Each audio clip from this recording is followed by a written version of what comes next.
É um honor para mim estar aqui como moderadora deste painel, com estudantes de grado e de pós-grado, porque, afinal, todo o que falamos durante estes 2 dias e todo o trabalho que lo hace la UDUAL, que outras redes de cooperação internacional, todo o trabalho que hacemos por la universidade, tem como propósito de formar bem os estudantes de grado e de pós-grado, para que eles possam, enfim, actuar em las sociedades, tanto local como global, de la melhor forma possível. Então, é uma alegria de ter esta oportunidade de estar aqui com vocês, com os senhores e senhoras, para este trabalho. Bien, este panel es sobre experiencias de estudantes de grado y pregrado sobre la integración de la educación superior. Ya tuvimos la oportunidad en distinto panel de abordar el tema de la integración. Yo voy, antes de pasar para unos comentarios iniciales sobre el tema, presentar los nuestros distinguidos panelistas, a quien agradezco ya de antemano. La estudiante Naira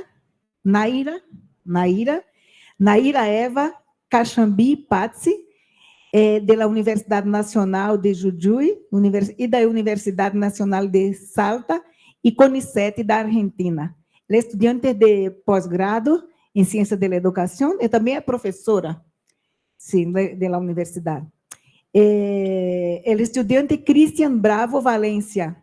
Cristian, da Universidade del Valle, de Colômbia. Estudante Alejandro Gomes Patiño, é da Universidade Ibero, de Colômbia, sim. E o estudante André Salazar, é da Universidade Nacional de Colômbia, de UNAL. Bem, antes de passar a palavra a nossos distinguidos panelistas, né, eu tenho uns comentários, né, a hacer sobre este tema, sobre o qual já tivemos a oportunidade de discutir e de escutar as brilhantes apresentações. Mas, antes disso, me gostaria de agradecer a doutora Dolly Montoya por la invitação, ao nosso querido secretário-geral, doutor Roberto Escalante, a doutora Maria Clara Rangel, a reitora que nos acolhe também nesta linda universidade, e a todos vocês, a distinguida audiência que nos acompanha. Felicitar também a UDUAL, uma vez mais, por seus 20 anos. Nós outros estamos começando às 3:55, então, temos 1 hora para este painel. O tema da integração regional, quando falamos sobre a universidade, é muito importante de situar de onde estão as universidades. As universidades não são um ente alheio, são um ente que está e deve ser compreendido dentro de um contexto, dentro das sociedades. Então, como já tivemos a oportunidade de discutir, falar sobre integração, há distintas formas, há distintos conceitos, há distintos caminhos para falar da integração, principalmente desde a metade do século XX, quando o tema da integração regional se hace mais forte. Para falar sobre a integração regional das universidades em América Latina e o Caribe, há de se considerar aspectos muito importantes deste subcontinente ao qual nos dirigimos e ao qual estamos ubicados. É importante considerar as desigualdades. Sabemos que é a região do mundo com mais inequidade. Isto não se dá unicamente na inequidade e nas desigualdades de salários, de renda, mas também se dá em termos de desigualdade entre as instituições e entre as instituições de educação superior. Ao falar de universidades em Latinoamérica e el Caribe, não falamos em único nível de universidade. Falamos de universidades de altíssimo nível de desenvolvimento científico-tecnológico. Falamos de universidades, por exemplo, como tivemos a oportunidade de escuchar ao painel anterior, cujo desenvolvimento desde o ponto de vista da ciência, tecnologia, da inteligência virtual, já está bastante desenvolvido, mas não podemos desconsiderar que há outras universidades, há muitas instituições de educação superior que não têm sequer uma pequena parte de este desenvolvimento. Falar sobre universidades ou, de forma mais general, sobre universidades em Latinoamérica e Caribe, nos hace, sim, lembrar de la pandemia. Pero ao lembrar de la pandemia, lembramos também do desenvolvimento científico e tecnológico que nos encontramos hoje dia, del tema muito comum de la inteligência artificial, de la transformação digital. Pero, que há entre esses dois temas? Que há entre esses dois mundos? O mundo da pandemia e o mundo da discussão muito elevada, muito avançada, sobre a transformação digital, robótica, inteligência artificial. Eu creio que dos melhores exemplos é sabermos que nós fomos uma das regiões do mundo que mais retraso tuvo para retomar as classes. E a retomar as classes, tínhamos um problema muito grave, porque muitos de nossos estudantes não tinham sequer celular, aparato de celular com uma capacidade de seguir as classes. Ou em uma casa, havia 4 filhos, e um computador, ou nenhum computador.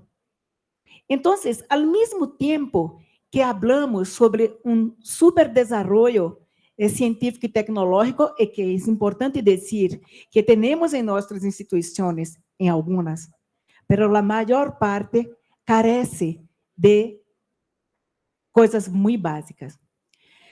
Además, quando hablamos de integração regional, falar sobre conceito de todo, de compreender a integração como uma totalidade, em compreender, como diz o significado mesmo da palavra, integrar, a ser parte de todo, inteirar. Quando falamos sobre isso, também vemos as dificuldades que têm as instituições de educação superior, por exemplo, no término de formação de doutores e mestres em la região. Sabemos que é baixo o número de doutores e mestres em la região. Pero não se pode comparar as grandes universidades de Brasil, as grandes universidades de México, de Argentina, de Colômbia. Não, hablamos de sistema. Buscar integrar, por lo tanto, significa ver este contexto, este conjunto de problemas que têm que ser seguidos por las instituições. Sabemos também que outro problema importante tem a ver com o número de estudantes em la educação superior. O que a integração regional pode fazer para ajudar a solucionar estes problemas? Em que medida as nossas instituições estão preparadas para trabalhar juntos, para cooperar? E nesse ponto, me gostaria de chamar a atenção de aspecto que parece sencillo, pero não tanto.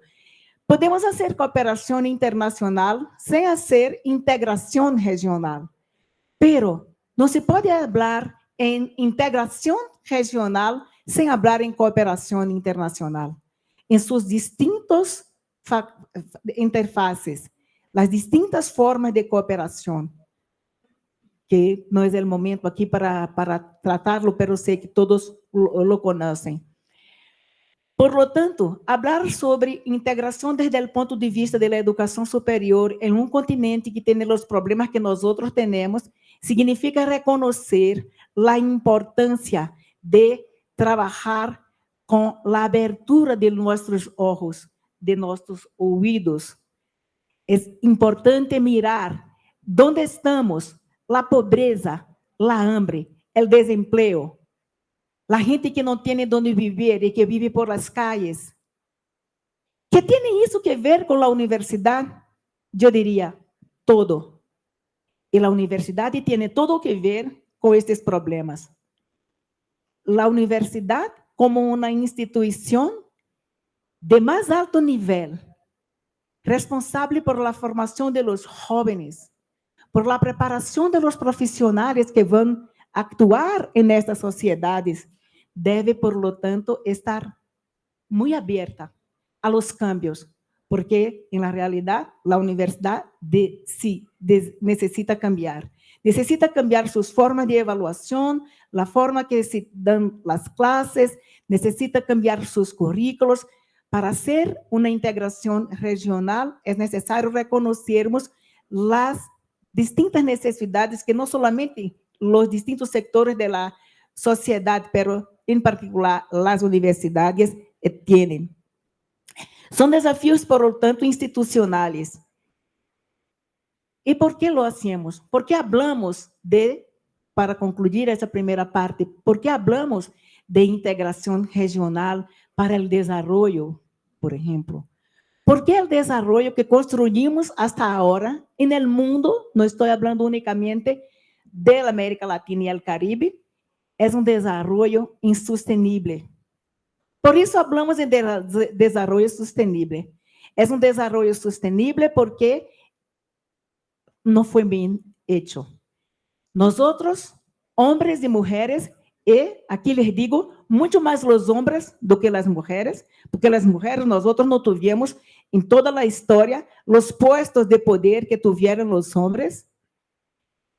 Construimos un desarrollo que es sostenible desde el punto de vista de los problemas climáticos, desde el punto de vista de la igualdad entre las naciones, desde el punto de vista del desarrollo científico y tecnológico, muchos para algunos y todo lo resto, casi nada para todo el resto de la población.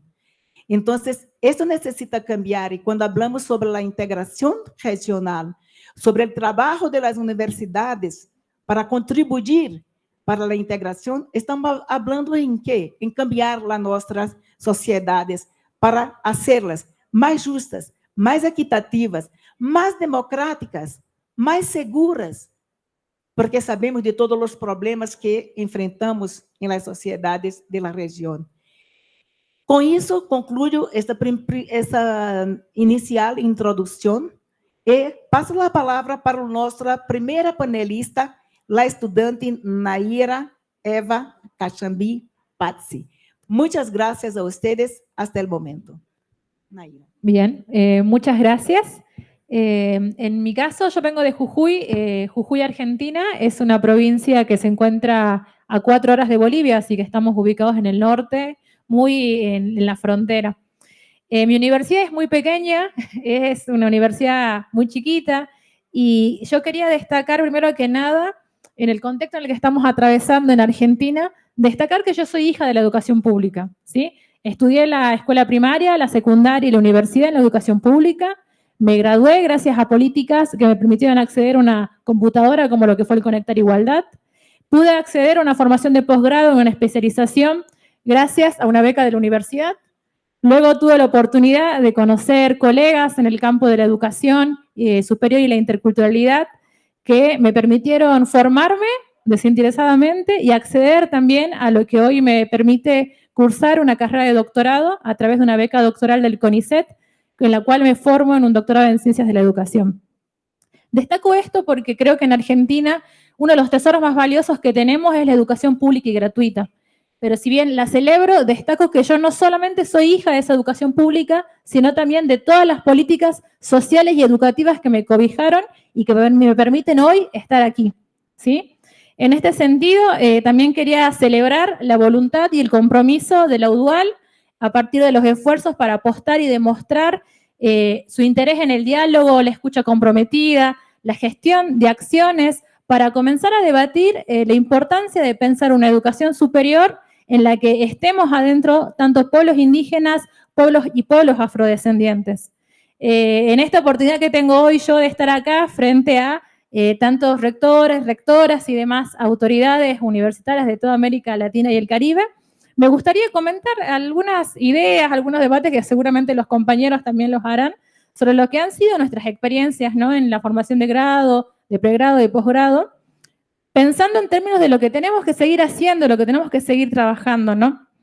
En este sentido, creo que si bien, como destaqué, la educación en mi país es pública y gratuita, estas políticas sociales que acompañan las trayectorias son fundamentales, ¿sí? Yo creo que hay una frase dentro de que se la vio robar al feminismo, la perspectiva de género, que dice que cuando las mujeres anglosajonas, las mujeres europeas, estaban luchando por el voto femenino, ya tenían el derecho a tener como propiedad a mujeres indígenas y afrodescendientes. Entonces, no partimos del mismo punto. La realidad es que, por más de que la educación pública yo pueda acceder, la permanencia de un estudiante descendiente de indígenas, descendiente de comunidades afro, es sumamente difícil. Son espacios que no han sido creados para nosotros, son espacios donde principalmente muchas veces, al tener una formación monocultural, se promueve un despojo de nuestras identidades.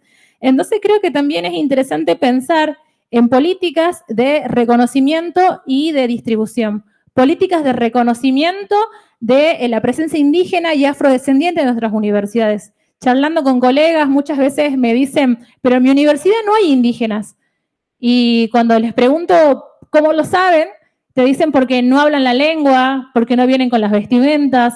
Y esto viene de un estereotipo, ¿no? De que esperamos que venga el indígena con la pluma, con la lengua, en un contexto de pobreza y vulnerabilidad atroz, o que vengan los compañeros afrodescendientes con todo el montaje que se espera.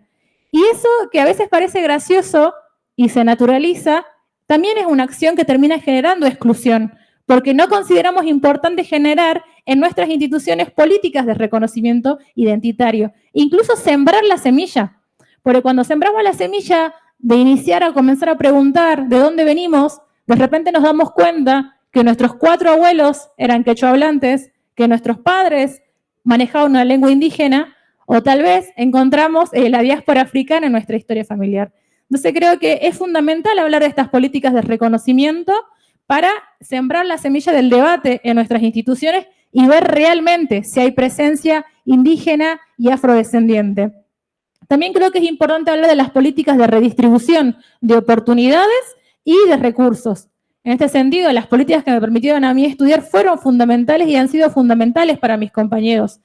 Pero muchas veces cuando hablamos de generar becas solamente a través del mérito, es muy probable que tanto indígenas, afrodescendientes y otras personas racializadas quedemos fuera, porque venimos de las escuelas con mayor vulnerabilidad, venimos con las escuelas que no rankean en los rankings que se esperan y venimos sin computadoras, sin acceso. Entonces aquí creo que también es clave pensar que garantizar el ingreso, la permanencia y el egreso implica hablar de garantizar alfabetización académica, informacional y digital, para que podamos manejar también los códigos de la universidad. Otro aspecto que me parece interesante es tener en cuenta sobre los ambientes respetuosos, los ambientes de aprendizaje respetuosos de la diversidad cultural. Es nuestra universidad, es nuestra carrera, un espacio respetuoso de la diversidad cultural que está presente en nuestros territorios, y llevarnos a esas preguntas.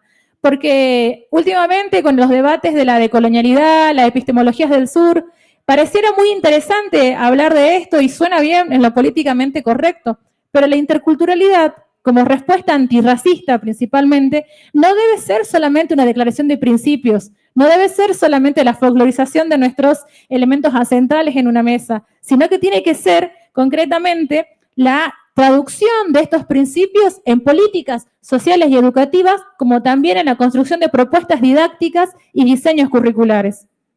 Para ir cerrando también, creo que algo que es clave, y acá le voy a agradecer al doctor Escalante porque creo que es una de las personas que se ha preocupado principalmente en esto, es cuando hablamos de pueblos indígenas en la universidad, en las políticas públicas, es importante preguntarnos quiénes están gestionando esos espacios. En los estudios de género, las compañeras de comunicación social hacen análisis muy interesantes con las fotografías. Sacan una foto de personas que ocupan espacios de poder y eliminan a las mujeres o las dejan solas y nos damos cuenta que son 2, 3, 4 o 5, no más. Yo los invito a todos ustedes a hacer ese ejercicio a la hora de pensar en pueblos indígenas y afrodescendientes. Cuando sacamos esas fotografías y tenemos que marcar y darnos cuenta cuánta población afro y cuánta población indígena está en los doctorados, en los espacios de poder, nos damos cuenta que no estamos ocupando esos lugares. Y ahí me parece que es interesante también ver esa arista, que sí con las mujeres la notamos, pero con los pueblos indígenas y afrodescendientes pareciera que no. Nada de nosotros sin nosotros. Las políticas tienen que garantizar la participación activa y plena de estudiantes, egresados, afrodescendientes e indígenas. Entonces ahí le agradezco al doctor Escalante la preocupación que ha tenido en distintas actividades que hemos realizado desde la red ESIAL para garantizar justamente la presencia de pueblos indígenas y afrodescendientes en estos espacios, que no es poca cosa. Nada sobre nosotros sin nosotros. Y para cerrar también, me gustaría decir que a la hora de pensar estas experiencias de grado, pregrado y posgrado en la integración en la educación superior, es clave entender que esta formación profesional debería promover que nadie de nosotros, pueblos indígenas, afrodescendientes, deba dejar de ser quien es para pertenecer a sus instituciones, a esas profesiones o a estas naciones. Muchas gracias.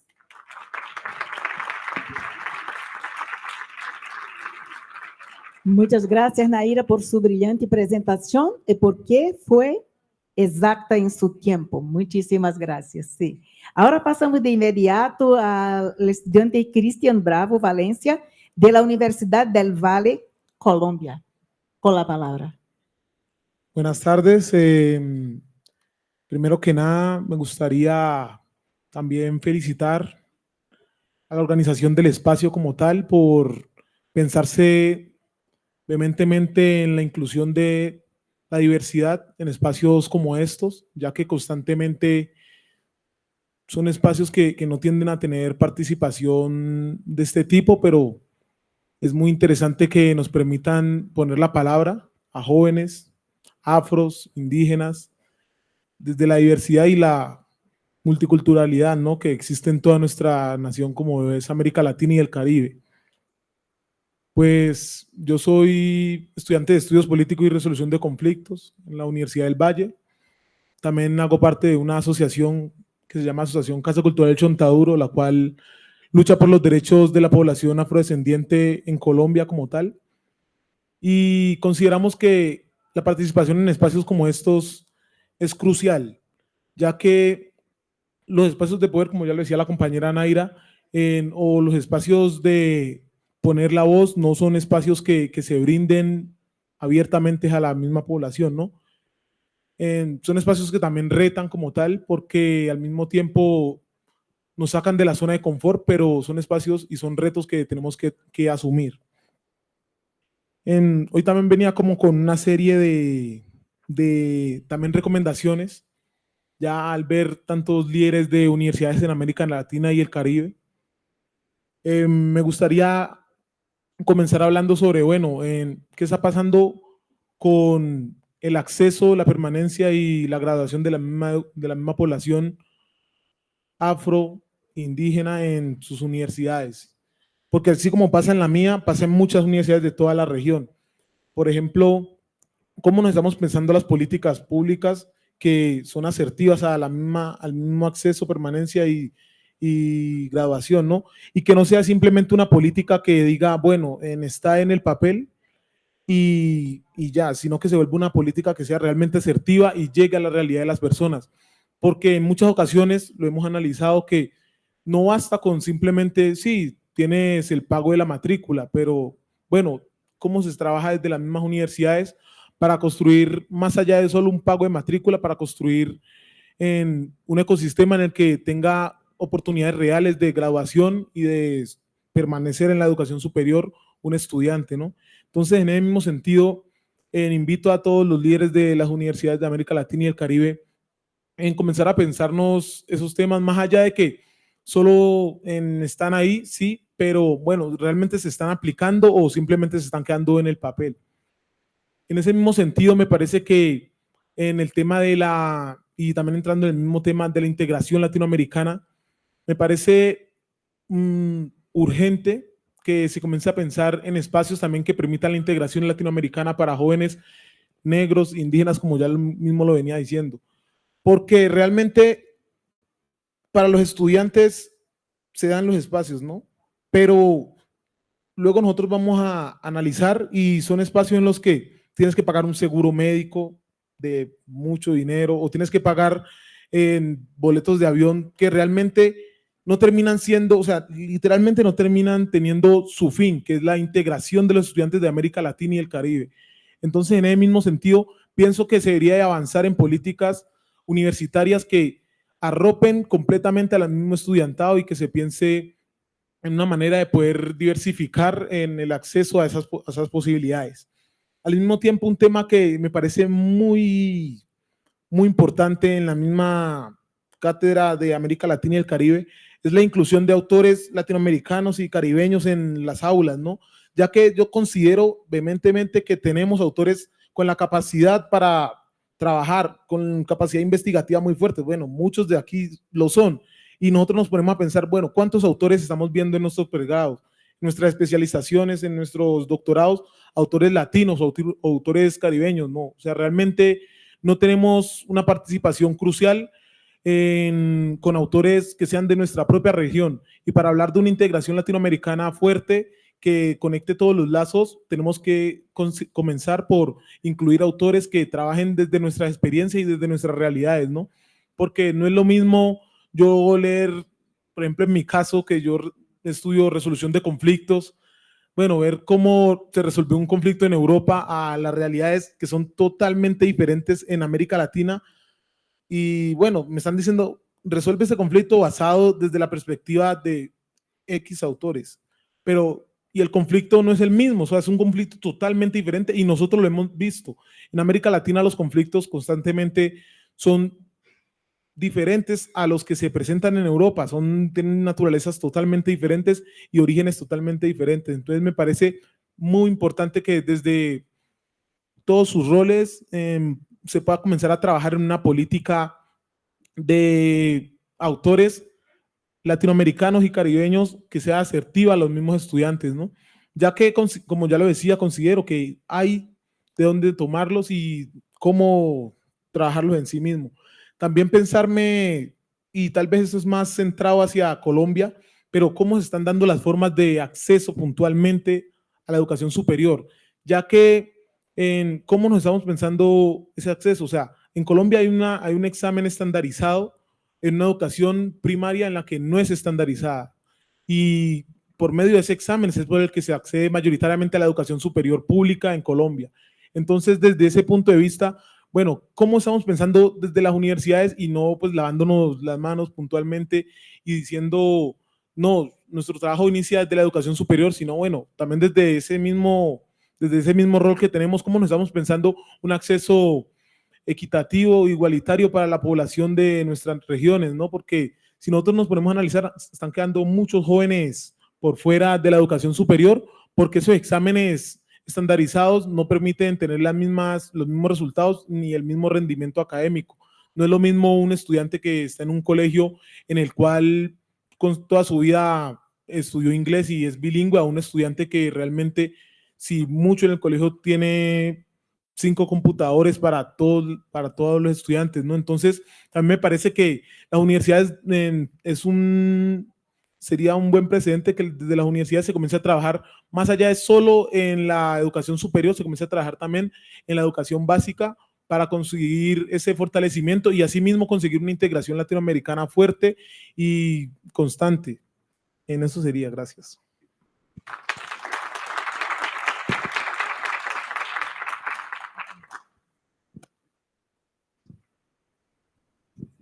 Entonces, yo diría, bravo, Cristian, bravo. Muchísimas gracias por sus palabras, por sus importantes contribuciones. He tomado nota para que podamos discutirlas en el final de este panel. Entonces, ahora paso la palabra para el estudiante Alejandro Gómez Patiño, de la Universidad de Ibero, Colombia. Buenas tardes. En primer lugar, agradecer a los organizadores de este espacio. Mi nombre es Alejandro Gómez Patiño, soy estudiante de Ingeniería de Software de la Corporación Universitaria Iberoamericana. Bueno, esta universidad realmente le ha abierto la puerta a muchos estudiantes y sobre todo en el área virtual. Les quiero contar mi experiencia. Yo soy de Bogotá, pero luego me fui a vivir a Boyacá, un departamento que queda aproximadamente a 3 horas de Bogotá. Allí me crié, soy estudiante, soy técnico agropecuario del SENA, técnico de sistemas también del SENA, pero yo quería seguir mis estudios y hacer el pregrado. Luego me fui a vivir al departamento del Huila, que es un departamento que está bastante lejos de la capital, de acá de Bogotá. Estoy hablando que estamos en carro a más de 12 horas al pueblo donde yo estuve viviendo, que se llama Garzón.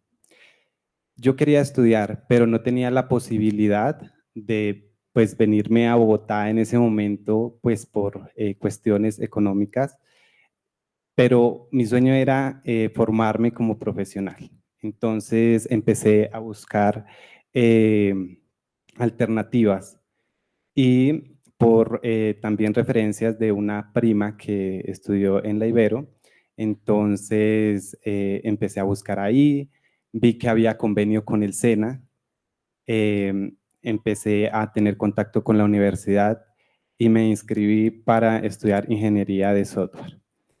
Desde el Huila, con la modalidad virtual, pero hay algo que quiero resaltar y es que yo estaba en una finca, no estaba en un pueblo donde la conexión a internet es mucho mejor. Muchas veces tuve problemas de conexión de internet y era un desafío bastante grande porque a veces tenía que desplazarme de la finca a buscar sitios donde hubiese cobertura de internet, y así fue como me fui formando y hoy en día estoy ya en el último semestre de la ingeniería. Entonces realmente le agradezco a la Universidad Iberoamericana por brindarle o brindarnos a nosotros los estudiantes la posibilidad de estudiar sin importar dónde estemos, sin importar que estemos o no en una ciudad. Es bastante importante y hacer la invitación, ya que veo que hay muchas personas de universidades a seguir involucrando o seguir incentivando a los estudiantes con la modalidad virtual. Realmente es una oportunidad que muchas veces uno cuando está en el campo, las personas que quieren estudiar no tienen la posibilidad de irse a ciudades para poder cumplir esos sueños. Y yo veo en la virtualidad que es una oportunidad bastante grande, no solo por uno formarse como profesional, sino también cumplir esos sueños personales. La universidad ha sido un apoyo muy grande, porque si bien estamos acostumbrados a estar en un aula frente a un profesor, tener contacto directo con los docentes, con los estudiantes, pero para mí uno de los retos más grandes fue acostumbrarme a la virtualidad. Pero eso me formó a ser una persona más responsable, más autónoma, a tener autogestión, autoformación, ¿sí? Porque no es fácil. Muchas veces cuando habían esas circunstancias, estos problemas que se me presentaban por no tener buena conexión a internet, tiende uno como a decir, pues pucha, no voy a poder, pero la universidad, y resalto mucho esto, siempre ha estado ahí acompañándonos, dándonos recursos, herramientas para avanzar. Entonces, es muy importante el acompañamiento de las universidades a los estudiantes y realmente me siento muy contento por la invitación porque puedo decir que yo, Alejandro Gómez, que estuve viviendo en una zona rural, de avanzar en mi proceso de formación académica y ya prácticamente estoy a punto de graduarme.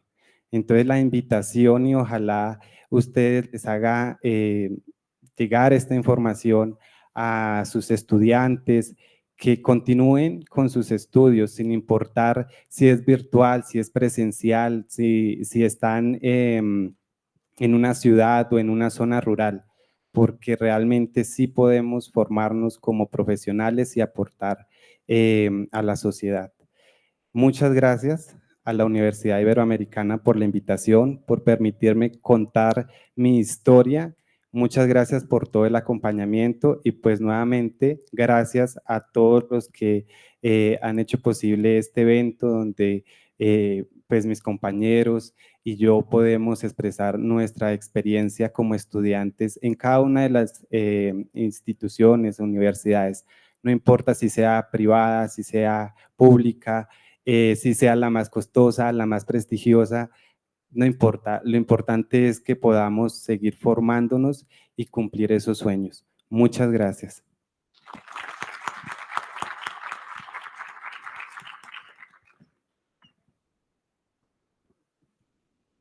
Alejandro Gómez Patiño, muchas gracias por su fuerte, detenida presentación, por sus comentarios importantes, con puntos que realmente nos hacen pensar que es de hecho esta integración regional.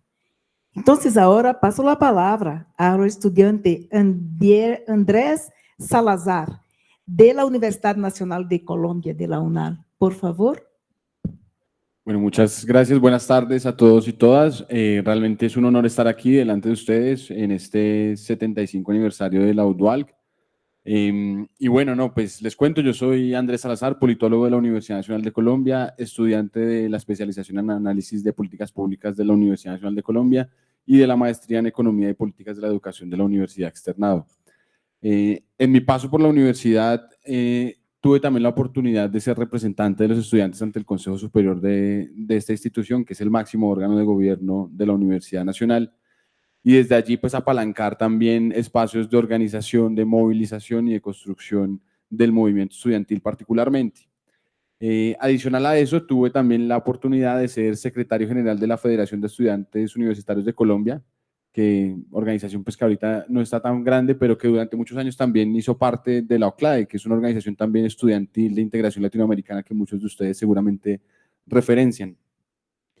Y menciono esto porque a partir de allí, pues quiero también plantear algunas de las perspectivas de lo que considero pueden ser aportes a este ejercicio del análisis de lo que puede ser la integración de la educación en Latinoamérica y el Caribe.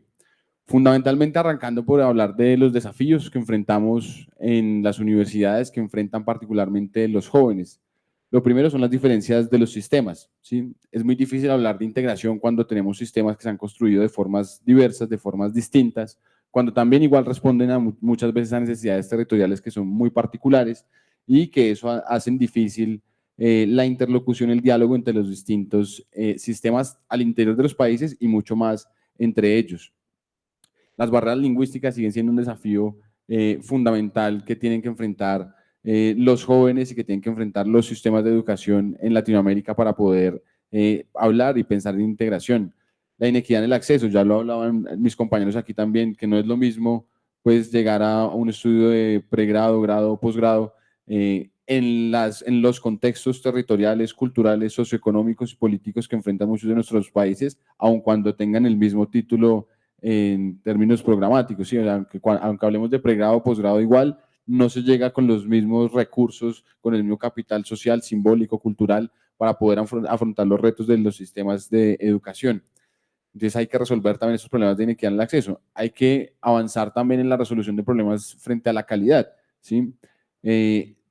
Hay aún muchas dificultades en términos del reconocimiento mutuo entre las instituciones para hablar de una calidad que permita construir confianzas. Uno entiende que hayan dificultades para que haya reconocimiento mutuo de títulos o un sistema común latinoamericano y caribeño de educación, pero no debería haber igual dificultad para que uno hiciera una materia, dos materias, una investigación o cualquiera de esos ejercicios en compañía de otra universidad, en compañía de un grupo de investigación interinstitucional. Esa dificultad no debería existir. Y existe o persiste quizás es porque a veces tenemos desconfianza. Desconfianza en el ejercicio académico, científico que se está haciendo en la otra institución, porque no estamos seguros de que allá lo vayan a formar al mismo nivel o igual que como yo lo hago. O porque preferimos o priorizamos la experiencia particular de la institución sobre lo que puede significar también para un estudiante y para su desarrollo profesional y científico, pues lo que significaría trabajar de la mano con otro tipo de investigadores y otras experiencias. Y adicional a eso, pues tenemos el problema repetido en Latinoamérica muchas veces, y es la financiación limitada. Igual es difícil construir de forma colaborativa porque hay escasez de recursos, entonces a veces estamos pensando más en la competencia que en la cooperación, como ya nos señalaban ahorita en la introducción del panel. Pero podríamos empezar a pensar en cómo superamos estos desafíos y estos retos. Y si bien estos desafíos y retos nos ponen de presente diferencias, pues quizá la forma de superarlos es insistiendo más bien en las cosas que nos son comunes. Y lo que nos es común a todos en el espacio latinoamericano y caribeño son el para qué de la educación. En el para qué de la educación estamos hablando precisamente de que la educación es el instrumento para la producción, la reproducción y la transformación de la cultura. Es decir, que es el instrumento con el cual podemos nosotros construir y transformar sociedades. Y en nuestra América Latina y el Caribe, pues hay unos problemas que no son comunes. La falta de consolidación de la democracia. Por eso no hemos podido renunciar en muchos de nuestros países a la violencia. El problema del cambio climático, que hoy nos llega a todos muy fuerte en nuestros países. Estamos viviendo tremendas sequías o tremendas temporadas de inundaciones que profundizan problemas muy fuertes que nos son también igualmente comunes, como la desigualdad y la pobreza. Si insistimos en que esos son los retos que la educación tiene que enfrentar hoy frente al cambio climático, frente a la necesidad de construir sustentabilidad, de consolidar nuestras democracias o construir democracias, superar la desigualdad, pues seguramente vamos a encontrar las rutas. Porque cuando nos quedamos mirando las barreras, pues nos insistimos en la reproducción de las mismas. Pero si nos damos cuenta en las necesidades, seguramente vamos a poder encontrar las rutas. Y ese es fundamentalmente el llamado que yo quiero hacerles en el marco de este espacio, y es que insistamos en que la educación, en que las universidades nuestras en Latinoamérica y el Caribe tienen un compromiso y tienen una responsabilidad con la transformación de sus sociedades. No pueden darse en abstracto. Incluso en el mundo entero, la UNESCO tiene ya varias recomendaciones alrededor de eso, de cómo los sistemas de educación del mundo, desde la primaria, la básica, hasta la educación terciaria, pues tienen que avanzar hacia la formación del aprendizaje basado en proyectos, del aprendizaje basado en contexto, porque tenemos que aprender a enfrentar nuestros contextos. Y particularmente en Latinoamérica y el Caribe tenemos unos laboratorios de experiencias que quizá serían envidiables en cualquier otra parte del mundo. Entonces, en tanto reafirmemos el compromiso de nuestras instituciones para intervenir esos contextos, para transformar esas realidades sociales, culturales, económicas y políticas, pues seguramente vamos a encontrar las formas de integrarnos y de cooperar mucho más fuerte dentro de las instituciones de educación superior en América Latina y el Caribe. Yo cerraría por ahí para dar espacio también a preguntas.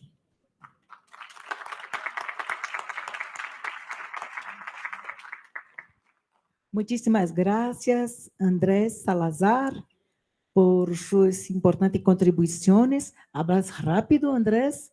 Sí, pero está dentro del tiempo y todos están de felicitaciones porque trabajaron todos dentro del tiempo. Muchas gracias. Bien, antes de pasar para las palabras del público y les diciendo que seremos muy puntuales, vamos a terminar exactamente con 1 hora. Les destacaría que cuando escutamos esses jóvenes hablar, contar suas experiências, suas expectativas e suas visões tão importantes sobre a universidade, também nos leva a pensar, né, para onde estamos caminhando ao falar sobre a integração regional, em particular sobre o papel das universidades nesta integração regional. Naira, por ejemplo, hablando sobre los temas de los pueblos indígenas, de los afrodescendentes, qué esfuerzos están haciendo las nuestras instituciones para la definición de políticas que no solamente dé a ellos el acceso, pero la condición de permanencia, de conclusión. ¿Qué estudios hacíamos nosotros para compreender por que um estudante sai da universidade? Por que abandona curso? Sabemos? Temos dados suficientes? Creio que não. E se temos, são dados esporádicos, pontuais, mas é muito importante não somente dar o acesso, para garantizar la permanencia y las condiciones de conclusiones de estos estudiantes. Respecto à diversidade cultural, existe também que a Naira chama atenção quando habla sobre os estigmas que estão arraigados, de que você vai pensar, e isto dentro de los nossos próprios países, quando muitas vezes vamos pensar que um estudante que veio de uma região não é muito capaz, não habla muito bem, tem uma forma distinta de falar, então, já lo estigmatizamos. Então, que esforços hacen as instituições para, de hecho, integrar? Integrar, primeiramente, a los outros em las instituições onde estamos. E chama atenção muito importante sobre um ponto, de nada sobre nós, nada sobre nós outros, sem nós outros. Então, sim, é muito importante, e eu felicito ao doutor Escalante por esta iniciativa de chamar acá estudantes tão distintos de distintas instituições, com distintos perfis, de distintas histórias.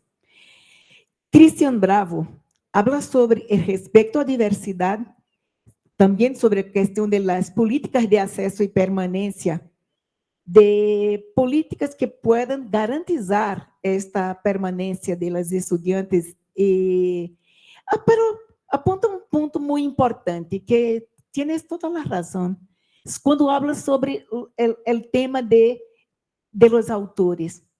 Que esforço hacemos nós outros para que os nossos estudantes conozcan os autores de Latinoamérica e el Caribe? Que conhecem os nossos estudantes de Brasil, de los autores de México, de Colômbia, de Argentina, de Perú, de autores de Caribe, que conhecem, que esforço hacemos nós outros.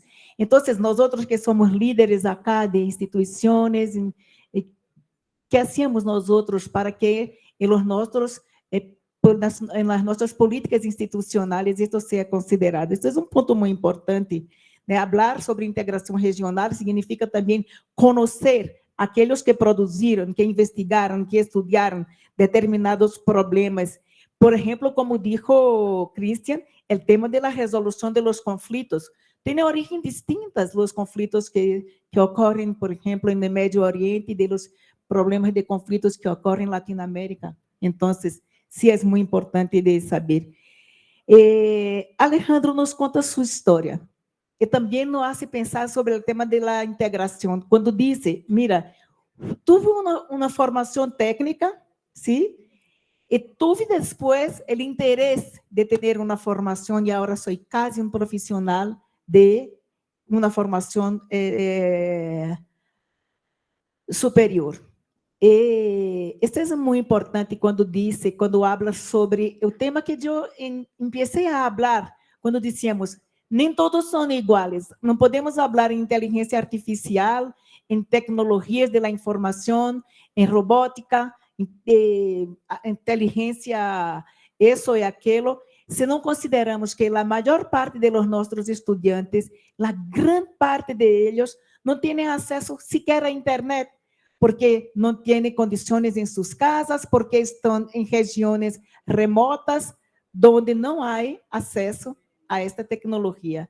Então, é muito importante de chamar a atenção para este tema e pensar, que podemos fazer? Por exemplo, não podem as universidades trabalhar com projetos de integração regional, de extensão universitária, onde um estudante de Colômbia pode visitar uma instituição de Brasil, não somente para programas de mobilidade acadêmica, de fazer estudos, de tomar classes, mas para participar de projetos sociais desenvolvidos por as instituições brasileiras. Por exemplo, temos muitos centros sobre doenças tropicais em Brasil, sobre energia limpa, e todos os outros temas. Qual a importância de fazê-lo, de possibilitar que os estudantes participem nisso? Então, Alejandro chama importante atenção para o apoio e o seguimento das universidades, que as universidades possam apoiar a seus estudantes, identificar seus problemas, suas dificuldades para ajudá-los a superar. E André Salazar, por fim, habla sobre temas como a importância de se considerar os contextos socioculturais el capital simbólico de decir, como cuando decimos, nem todos son iguales, nadie es igual. Los estudiantes que tienen la condición de estudiar en otro país, de hablar inglés, francés, a los brasileños para hablar también el español, no llegan en el mismo que tengan la oportunidad de hacer la universidad, no llegan al mercado de trabajo con las mismas condiciones. Entonces, es muy importante considerar estas distintas opciones que tienen los estudiantes, las condiciones de formación, las experiencias que tienen con las competencias tecnológicas, etc. Y habla sobre la cuestión de la importancia que las universidades tienen sobre la reproducción, la transformación y la creación de la cultura. Entonces, muchísimas gracias a todos ustedes por eso, pero para seguir con el tiempo que tenemos todavía, abro para las preguntas, para que ustedes puedan dirigir, sean preguntas, sean comentarios, para los nuestros distinguidos panelistas. Muchas gracias.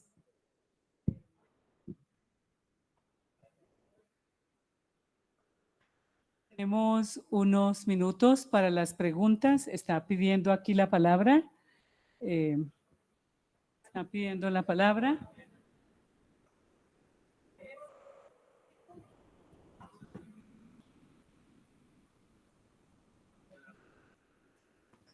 Por favor, identifíquense. Muchas gracias. Muchas gracias. Es muy importante tener una mesa de jóvenes, pero una mesa también de jóvenes con una diversidad visible, tangible. Pienso que es fundamental lo que desarrollan hoy. Me gustaría decir, me gustaría escuchar más, entonces podemos después, durante el café, porque pienso que sería mejor si los jóvenes podrían hablar un poquito más la próxima vez. Sería mejor porque pienso que UDUALC es una organización que es en este progreso de dar la palabra a los jóvenes. No todas las organizaciones lo dan. Entonces, si lo tienen, es importante que puedan desarrollar un poquito más. Entonces, me gustaría entender su posición sobre la exclusión que menciona, que menciona los 12 primeros estudiantes, porque entonces cuando desde la crisis de COVID, en el Caribe, por ejemplo, las disparidades están más visibles que antes. Me gustaría saber si es el caso también en tu contexto, porque es sobre la experiencia de los estudiantes, y también si hay una estrategia que podría ser desarrollada para desarrollar una visión más inclusiva de la educación superior. Porque, por ejemplo, aquí en Colombia, hay a la Universidad Simón Bolívar en Barranquilla, hay una cátedra de estudios afrocolombianas. Pienso que el gobierno de Colombia tiene esta visión sobre la inclusión, ¿no? Pero ¿qué pasa en tu experiencia? ¿Tiene ejemplos de algo que funciona? Si no, ¿cómo podemos crear un grupo, una red de trabajo de jóvenes para buscar soluciones? Pienso que soluciones están importantes porque este contexto debemos buscar soluciones para apoyar los estudiantes los más vulnerables, afrodescendientes, indígenas y también en las zonas rurales también. Entonces, sí, claro. Por favor. Okay. Mira, yo propongo que hagamos una rodada de 3 preguntas y que ellos respondan, ¿está bien? Bien, ¿Hay ¿alguna otra pregunta? Sí. Por favor, seamos concretos en las preguntas. Sí, muy abogamos directos, por favor. Palabra a los estudiantes. Pregunta de la Universidad Nacional Autónoma de México. para cualquiera de los tres estudiantes. Desde su perspectiva, ¿la educación superior, de acuerdo a la formación académica, está cumpliendo con sus expectativas o les está quedando de ver o está por encima de sus expectativas? Pregunta. ¿Hay una otra acá? Aquí. Sí, muy buenas tardes. Muchas gracias, jóvenes, por esta tan importante retroalimentación que ustedes nos hacen. Huelgas en el sistema educativo, la pandemia por la COVID-19, reducción de financiamiento de la gran mayoría de los gobiernos en América Latina han hecho que la educación pública en nuestros países retroceda al menos 10 años, dicen los expertos. Hay un rezago educativo, hay carencias, hay fallas importantes. Las universidades públicas cumplen un papel importante. Aquí incluyo también la responsabilidad de las privadas. Si queremos una educación al alcance, para el alcance de todos sus habitantes.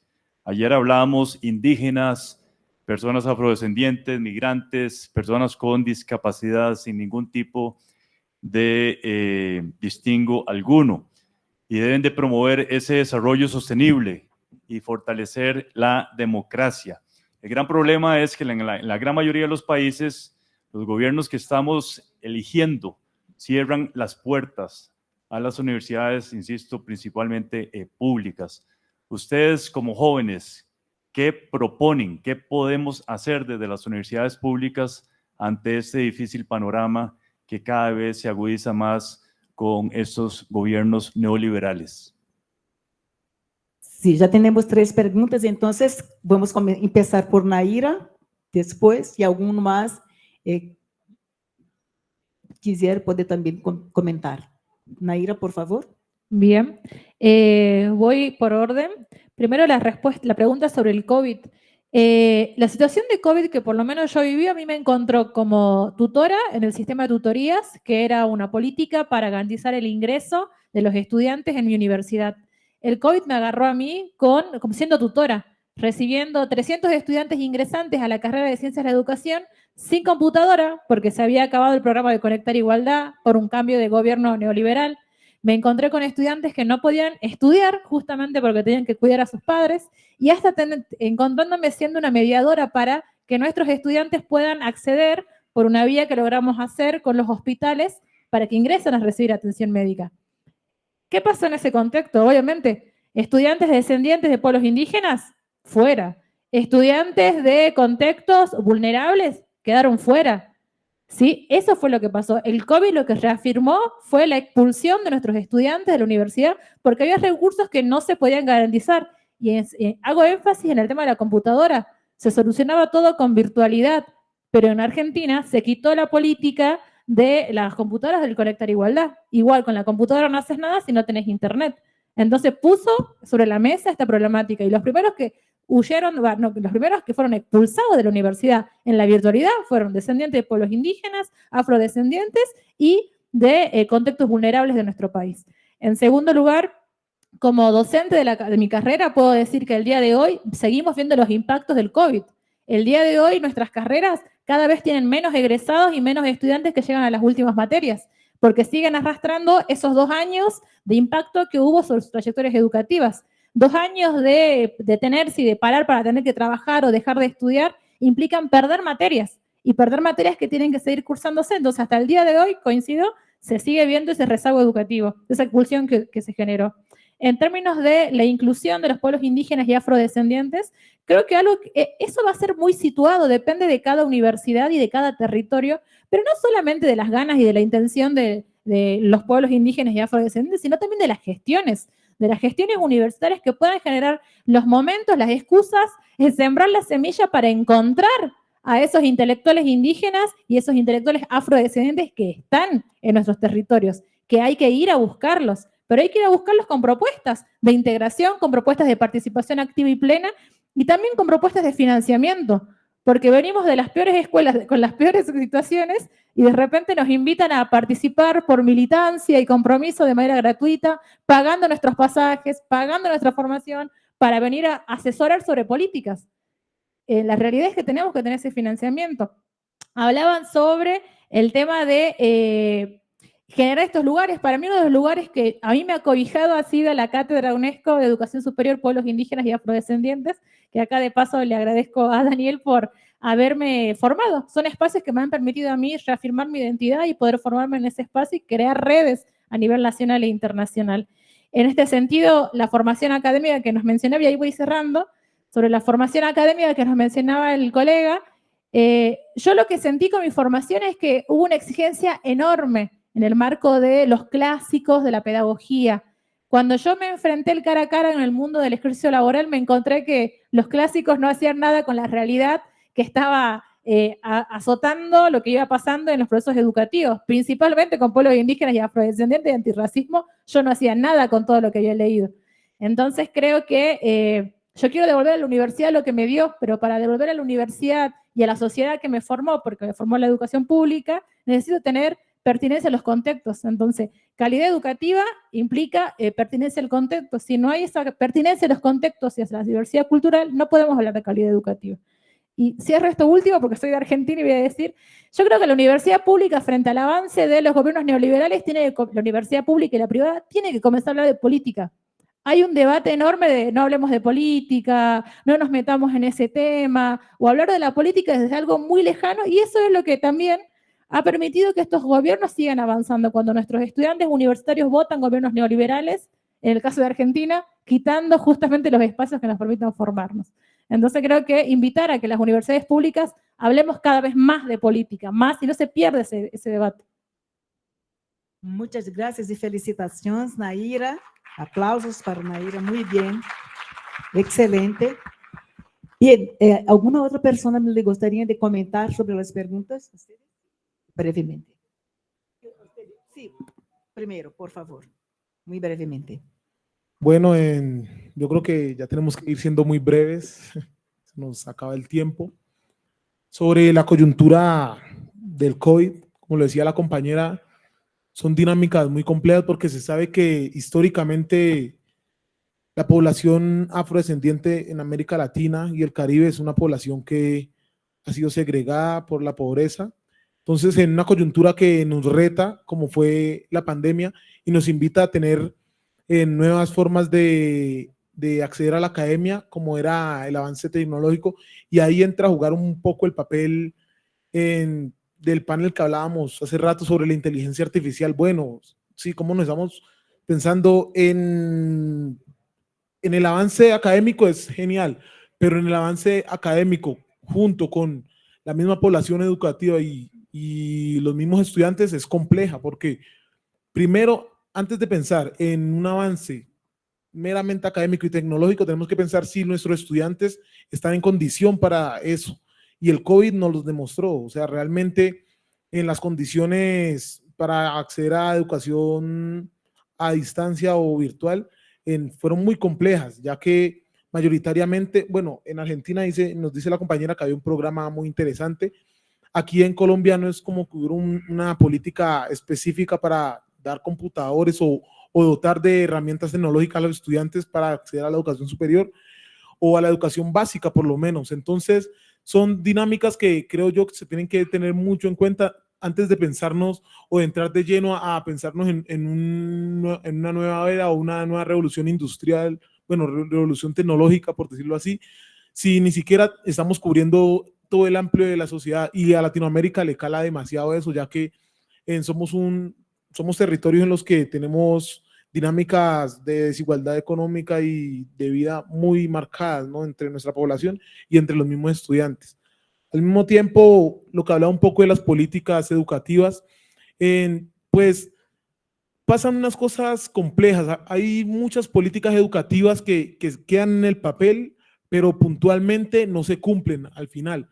Entonces, un ejemplo aquí en Colombia es la Ley 70 de 1993, muy peleada por las mismas comunidades negras, que brinda unos cupos específicos en la educación superior para las comunidades negras, pero si nosotros nos vamos a ver, y bueno, un poco lo que estuvimos trabajando con algunos compañeros de diversas universidades de Colombia, hay universidades que ni siquiera contemplan los cupos que están constitucionalmente marcados para la misma comunidad afro, ¿no? Entonces, también se invita a las universidades a pensarse más allá de de lo que está ahí, bueno, cómo también se trabaja desde ese contexto para que se cumplan esas cuotas de excepción puntualmente. Y desde la perspectiva, si la universidad termina de cumplir o sobrepasa a la misma población universitaria, pues es un tema complejo, ya que yo siento que para hablar si la universidad cumple o no, no solo nos podemos ir al aspecto académico, sino que tenemos que analizar todo eso que lo rodea, ¿no? Como las condiciones, si la persona puede tener un desarrollo académico en paz o tiene una dinámica académica que no le permite desarrollar plenamente sus actitudes y sus aptitudes, ¿no? Entonces, en ese mismo sentido, yo creo que se hace un muy buen trabajo y espacios como estos permiten construir dinámicas de trabajo universitario por los mismos estudiantes muy buenas, pero creo yo que se tiene que seguir avanzando y seguir construyendo más desde la misma diferencia que tienen los estudiantes, ¿no? Porque no se puede pensar en una homogenización de la academia, sino que tiene que pensar desde la diversidad que tiene cada uno. Bueno, sí, lo dejo hasta ahí porque estamos como corticos. Muchas gracias, Cristian. Entonces, Alejandro, por favor. Él dijo que es una pequeña intervención, por favor. Bueno, realmente con el tema de la pandemia, es curioso lo siguiente. Muchas veces las personas como que dicen, no, la virtualidad, porque no estoy frente al profesor, porque quizás no voy a aprender lo suficiente. Pero yo empecé a estudiar en plena pandemia y empecé a estudiar virtualmente y afortunadamente pude avanzar en mi proceso de formación académica en la pandemia. Y mi invitación es que, ¿por qué? Porque si vemos en los pueblos, en estas zonas rurales que están alejadas de las ciudades, casi no hay oportunidades para los jóvenes, para que puedan estudiar. Y la invitación es, sobre todo a las universidades públicas, que lleguen a esos sitios, a esas zonas rurales, que incentiven a los estudiantes a poder estudiar, a que salgan adelante con sus sueños. Muchas veces, por esa falta de oportunidades, muchos jóvenes, niños, se quedan en el campo. Y no quiere decir que el trabajar en el campo no sea bueno, pero qué bueno que un niño, un joven, pueda formarse como profesional y pueda aportar al campo.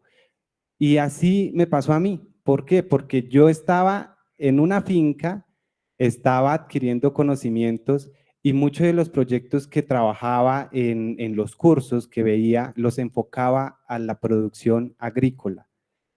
Y me gustaba porque podía socializar con los trabajadores de la finca de mis padres sobre lo que yo estaba haciendo y veía que les interesaba. Entonces yo digo que las universidades y ojalá las públicas puedan llegar a esas zonas rurales principalmente. Y nada, la virtualidad realmente es muy importante. ¿Por qué? Porque le permite a las personas, sobre todo que no pueden estar en una universidad presencialmente, cumplir sus sueños. Y sí, puedo decir que la universidad cumple con mis expectativas por todo el acompañamiento, por los recursos que me ha brindado y me siento contento y orgulloso porque realmente ya estoy finalizando y estoy a poco tiempo de graduarme. Y pues ver que pasé por muchos obstáculos, pero que lo logré gracias a la universidad, a la virtualidad. Entonces, qué bueno que las universidades apuesten a esa modalidad. Muchas gracias. Muchas gracias, Alejandro. Y ahora vamos para los comentarios finales de Andrés Salazar. Por favor, Andrés. Gracias. Ahorita me va a hacer falta el tiempo que me sobró en la anterior intervención. Nada, hacer 3 referencias rápidas. La primera frente al tema del pensamiento propio latinoamericano y caribeño. Ahorita está muy de moda en todas las universidades del mundo hablar de innovación social, ¿sí? Y vemos muchas referencias de autores anglosajones para hablar precisamente de la innovación social, aun cuando la mayoría de las experiencias son latinoamericanas y caribeñas. Y quiero invitarlos a conocer precisamente en ese sentido de reconocer a nuestros propios pensadores, al autor Orlando Falsborda, un profesor de la Universidad Nacional de Colombia, quien desarrolló la teoría de la investigación y acción participativa, que es precisamente innovación social desde una perspectiva de transformación social cultural, como lo estaba referenciando en mi primera intervención.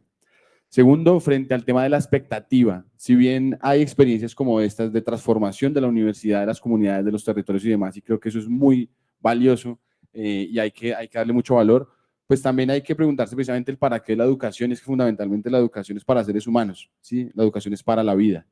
Y hoy, en los principales objetos de la educación, que somos los jóvenes, lo que vemos crecer de forma apabullante es la ideación suicida, ¿sí? Entre otras cosas.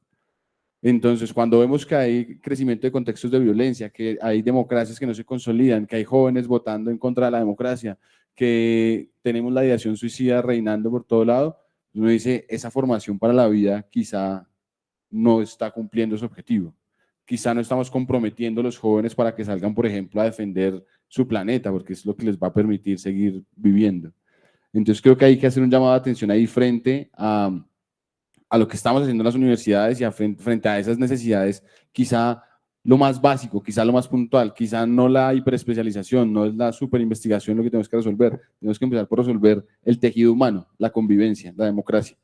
Y para cerrar entonces, frente a qué hacer con el contexto de la defensa de las universidades y la educación pública y también privada, en medio de pues, ciertas andanadas políticas, si bien se decía hay que politizar la universidad, hay que tener debate político, sí, está bien, pero no lo partidicemos.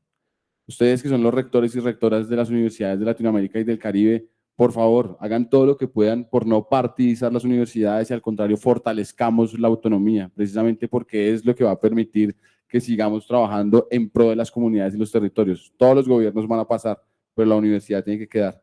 ¿Listo? Gracias. Muchísimas gracias, Andrés, Naira, Cristian y Alejandro, por sus brillantes presentaciones. Yo cierro este panel diciendo que ha sido un honor para mí para tener esta oportunidad de estar con ustedes, pero también para dizer para todos nosotros que somos liderazgos en nuestras instituciones y en nuestros países, ¿no?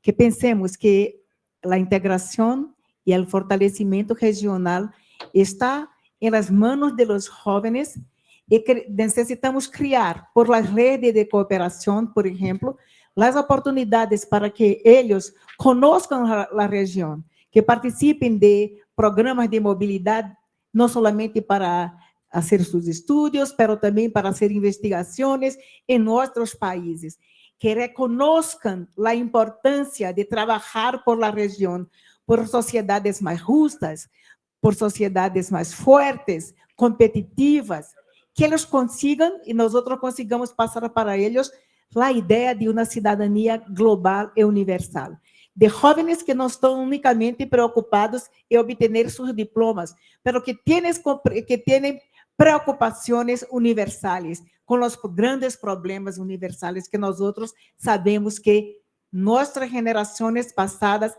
creamos y tenemos la responsabilidad de encaminhar para que ellos sean solucionados. Muchísimas gracias a todos y a todas por la asistencia y felicitaciones a todos ustedes. Gracias. Muchas gracias.